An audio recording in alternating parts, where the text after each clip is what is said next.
अस्सलामु अलैकुम। मैं हूँ ज़ीशान अज़हर।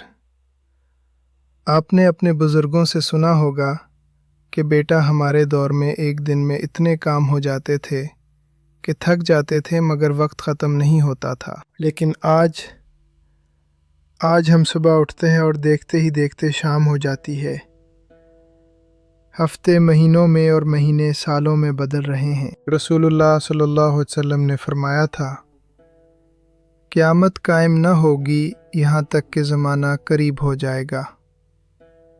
साल महीने के बराबर, महीना हफ्ते के बराबर और हफ्ता एक दिन के बराबर हो जाएगा। आज हम बात करेंगे वक्त की बेबरकती पर। ये सिर्फ एक एहसास है या वाकई वक्त सुकड़ रहा है? क्या ये कोई साइंसी अमल है या कोई रूहानी तंबीह?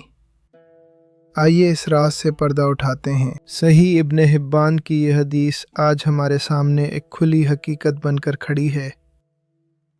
वक्त का ये कुर्ब क़यामत की वाज़ेह निशानियों में से एक है। एक मुहक्किक के तौर पर जब हम इस हदीस पर गौर करते हैं तो ये सिर्फ मादी वक्त की बात नहीं बल्कि बरकत के उठ जाने की बात है। आज हमारे पास सहूलियात ज़्यादा हैं, सफ़र तेज़ हैं, राब्ते सेकंडों में होते हैं, लेकिन इसके बावजूद हमारे पास वक्त नहीं है। ये बेबरकती इस बात की अलामत है कि हम इस दौर में दाखिल हो चुके हैं जहाँ दुनिया की ज़िंदगी अपने अख्तिताम की तरफ तेज़ी से बढ़ रही है। कुछ माहिरीन नफ्सियात का कहना है कि हमारे पास मालूमात इतनी ज़्यादा हो गई है कि हमारा दिमाग इसे प्रोसेस करने में इतना मसरूफ़ रहता है कि हमें वक्त के गुज़रने का पता ही नहीं चलता।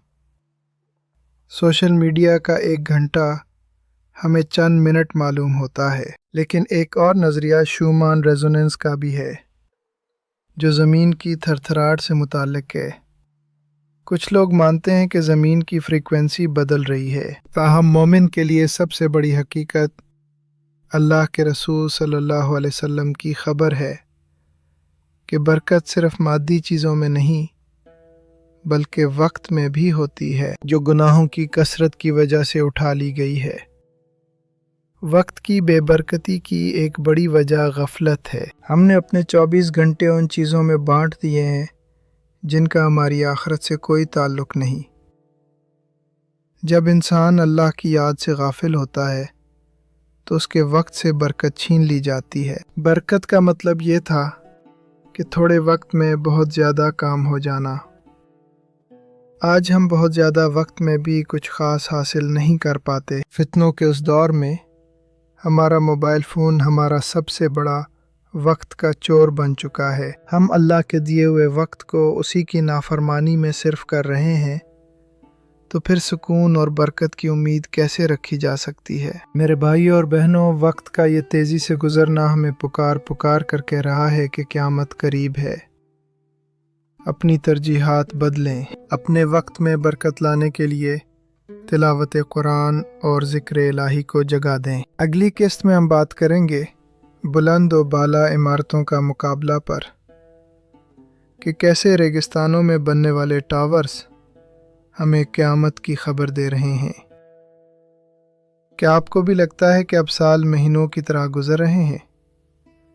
कमेंट्स में अपनी राय दें। मैं हूँ ज़ीशान अज़हर। अल्लाह हाफ़िज़।